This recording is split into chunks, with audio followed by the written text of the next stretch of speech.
What's going on, everyone? Welcome back to the Scale News Update, Las Vegas edition. I'm in a hotel room here in Vegas for the NRSA show.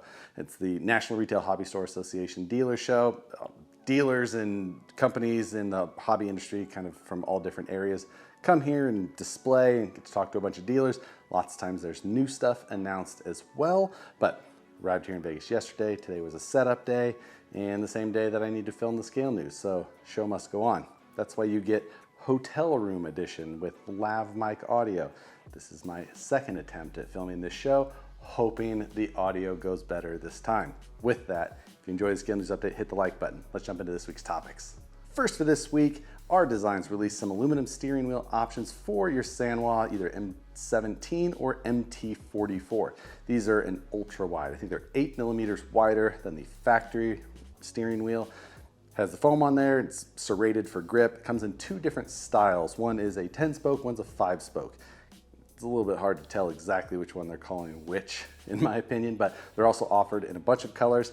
And there's brass weight options available as well in case you want a little bit more of a weighted feel to your steering wheel. These will also work with the Futaba radios with an adapter that's sold separately on the website. You can go check out the R Designs website and these steering wheels, which are linked in the description below, as well as links to the rest of today's stories. Next, Traction Hobbies is showing a 1/7 scale WRC rally car. This is a Citroen version.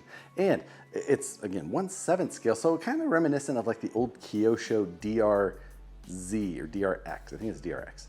I had one of those in the Subaru style. This is pretty similar overall, kind of based on that 8 scale buggy platform styling, although this does have like a selectable 2-wheel drive, 4-wheel drive center diff setup, which is kind of interesting. Not sure if the WRC car would have had that or if they just felt like adding it for some reason, but cool to see. And I like that larger scale. This thing looks pretty good. It's got an interior also. So Traction Hobbies, not necessarily as easily available or widely distributed, at least here in the US, but you can still find it and you can still get it here in reasonable ways. So if you're interested in that, I'll link to it as well.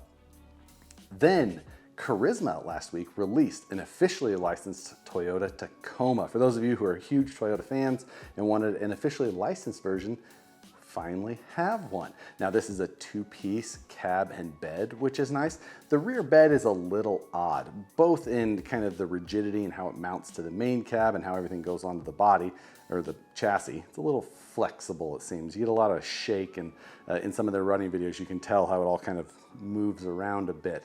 But also the rear bed, rather than having even just like a minor amount of a drop bed, this is actually kind of inverted. It's an Audi rather than an innie, but it still has like the bed floor ribs. Kind of odd. It almost looks like it should have been a tonneau cover, but it's not. It does not look like a tonneau cover. But it is on the SCA1E platform, which is an aging platform at this point. It would have been nice to see them refresh something there. The body does have very dark windows, but they're not blacked out. They're actually a clear window just with a heavy tint on there. There's no interior and there is no wheel wells, but they did get the price down pretty reasonable. So if you're interested in a new truck, this one's fairly inexpensive. Again, kind of like the Traction Hobbies, not as easily, widely supported all over, but again, you can find them in the US. This one, not sure when it will hit the US distributors, but if you're a Tacoma fan, maybe you jump through a hoop, get one sooner than later. I want to thank Xometry again for sponsoring the Scale News Update for this month. Xometry is a manufacturing on-demand platform. You can take and upload your own design files and get instant quotes on either 3D printing like FDM, SLA, SLS, or you can go all the way to CNC machining, injection molding, a ton of different types of manufacturing. They can facilitate all from their on-demand instant quoting engine. So take one of your files, you can upload it into it. It's super simple and it will give you a price right away depending on the format that you select. Sometimes if it's CNC machining, you may have to make sure that the part is truly machinable before you upload it, or if you don't know, at least it will give you some checks and some warnings, and you'll see that reflected in the instant quote engine. So you can check them out at the link in the description below, and I also have a code where you can save on your first order. HTech has released a number of parts for the VS410 Phoenix, including a rear overland bed rack that mounts to the bed rails, kind of gives you that classic bed rack style that you see on like Jeep Gladiators and Toyota Tacomas and the like. very fitting for that. They also released a full width aluminum bumper for the Phoenix. This helps kind of protect the rear bed corners of the Phoenix, a nice touch, as well as a CNC aluminum rear bed basket. This mounts in there, kind of gives you just that extra bit of storage in the back. Maybe if you're trying to go full overland, this is something you'd be interested in. Otherwise, it's just kind of hang out back there, maybe be a little bit in the way. But like the rear bed cage and that bumper, pretty reasonably priced option parts, and I'll link to where you can find all of those below. This week, Spectrum announced 2 new brushed ESC and motor combos. Now, this is a standard but rebuildable brushed motor. There's a 35 turn option and a 15 turn option, but the ESC is what's the most interesting thing. These are a 70 amp ESC and they're smart capable. So they've got all of the telemetry functions built right into them. Pretty wide list of telemetry in this ESC, really. It's impressive to see, and the cost on the entire combo, super reasonable. So if you're getting into that smart ecosystem, or if you're kind of looking for some reason to go one way or another, this is an appealing design. I like that, I like the price as well. It's 70 amp, which again is a little bit interesting because Spectrum uses Hobbywing for most all of their ESCs up to this point, and Hobbywing doesn't show a 70 amp ESC option. So not sure if this is still Hobbywing or if it's another brand or they're developing one alongside Hobbywing that they're using here. Check it out, just announced, but looks like it should be available fairly soon. And speaking of Spectrum and Horizon, they are showing some new items here at the NERSA show. But while they were on display today during setup, that's not really a open to the public thing, so I'm not showing them yet. Once the show opens, I'll get some photos and post that up. That Nissan hard body that they had teased last week is there, as well as a couple of other bodies that are new and some new tires. So also along with that at this show, there's a new Traxxas release, which I don't know anything about yet. So of course this information comes out not long after I actually start editing the scale news, but TRX4M is coming, 1/18 scale TRX4. Looks like it's gonna have straight axles. We're gonna have a Defender option and a new style Bronco. Clear windows, doesn't look like it has an interior. Not a ton else at this point is available, but this and the new Horizon stuff, since that's all coming out, I'll try and get an additional piece of the Scale News update put up probably tomorrow. So give you guys a closer looks of this stuff that's being shown here at the NERSA show as soon as, well, the day that this Scale News is uploaded. Hopefully by late in the day or early evening, I have a supplemental video up with some of this stuff since it's being released the same time as I'm actually getting this video out. Look for that tomorrow. And there's also a new release from Boom Racing, and that is the new Boom Racing BRX02 with the Series 3 Land Rover body on it. This Land Rover body is being made available in 2 different styles, one with a hard top, the other topless. That does help a lot of times. But overall, the Series 3, you know, if you're a Land Rover fan, especially, I think these are the older style because the BRX02 came with Defenders, which I assume are newer. They look newer than this Series 3, but being paired with that BRX02 platform that was released not that long ago, so a little bit of expansion on that line as well. For those of you who may have become fans of the Furatech line through the 124 scale stuff, the Lizard 10, the 10th scale ESC that they announced not too long ago, is available now in stores and distributors, as well as the brushless Outrunner motor that they were pairing along with that, another 10 series motor. Those have become available. They're now shipping everywhere, so if you didn't want to jump in on the pre-order, you just wanted to get it right away, now is your time. Available now for instant shipping. This week, RC 4-Wheel Drive announced a large price drop on the FJ55 that they released a little while back. They released that on the TF2 long wheelbase platform. That as an RTR was previously listed at $419 and is now being made available for $349. So about a $70 drop on that RTR.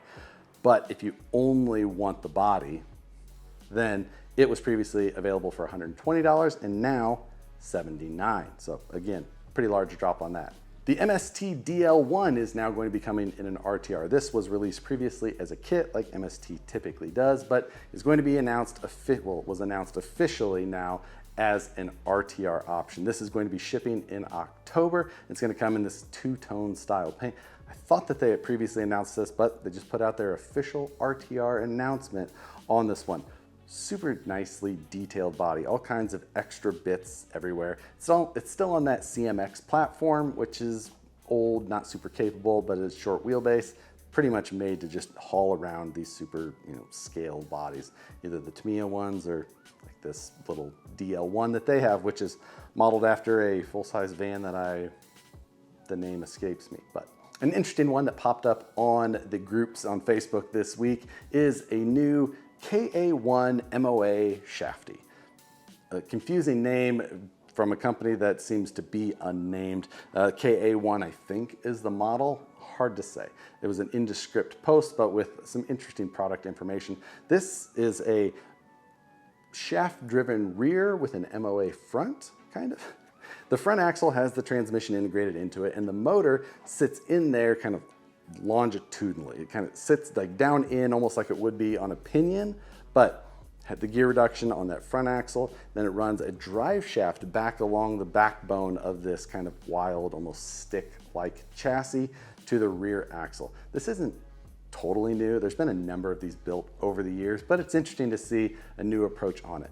It was banned in competition long ago when those were first built, and it's still banned now, whether it be scale or full WRCCA style rules. So it would just be something that's kind of interesting to have nonetheless, not something that's going to work in competition. More information hopefully becomes available before too long, because it's just interesting to see what they've got cooking there. Element released a new version of the Enduro 24, this time with the Ecto body, miniature little Ecto. The Ecto's a pretty good looking body overall. I've come to grow more and more fond of it, and now the 124 scale one, I think, also looks pretty decent. The Enduro 24 platform, not necessarily the most popular platform. It's a rebranded RGT. It's got standard ring and pinion, which makes the axles a little bit more bulky. It does have like a divorced transfer case and motor to it, which adds a little bit of complexity and moves the weight around a little bit, maybe almost a little bit higher in the front. So it doesn't quite have the performance of like the popular like SCX 24s and things like that. So it doesn't seem to quite pick up the speed like that platform does. But nonetheless, this thing looks good, like its big brother. Price, not too bad, and available quickly. So good to see that, just in time for the busy time of year to start rolling around here soon. This week, Livestream Takeover Wednesdays. I'll still be here in Vegas, so probably won't be able to join Matt. He'll either be live by himself or he'll have a guest on, so you can still check that out. Maybe I'll be able to join for a little bit, but it'll only be on his channel. I won't be hosting it on mine at all. So check that out on Matt's channel, 6 p.m. Pacific, 9 p.m. Eastern. Friday Night Live, I will be back. Everything will be as normal.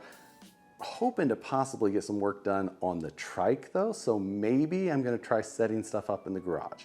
Depends on the weather a little bit, but might be worth an experiment. We'll see. If you're interested in seeing that, check out Friday Night Live this week. Friday, like the name says, 6 p.m. Pacific, 9 p.m. Eastern as well. But that's gonna do it for the news topics for this week. For this week's question segment, last week we talked about have your RC habits changed over the last year, 5, going from crawling to bashing, or did you start in bashing, came crawling, flying, whatever it was. People were from all different paths making their way into this video series somehow. Something interested you in the scale world, but with that, there was a lot of really good answers. Liked reading through those. But for this week, since I'm traveling, I figured to ask her a travel question. So for this week, have you ever traveled for RC? Or if you have, what's the furthest you've traveled? And if you haven't, what's something you'd like to travel to? Obviously, I end up traveling for it a lot. I think the furthest we ever went was Canada. Nicole and I drove to Canada. On our way, we stopped in Niagara Falls, got engaged real quick, and then continued on to the RC event. Of course, it had to be RC related. She knew what she was getting into.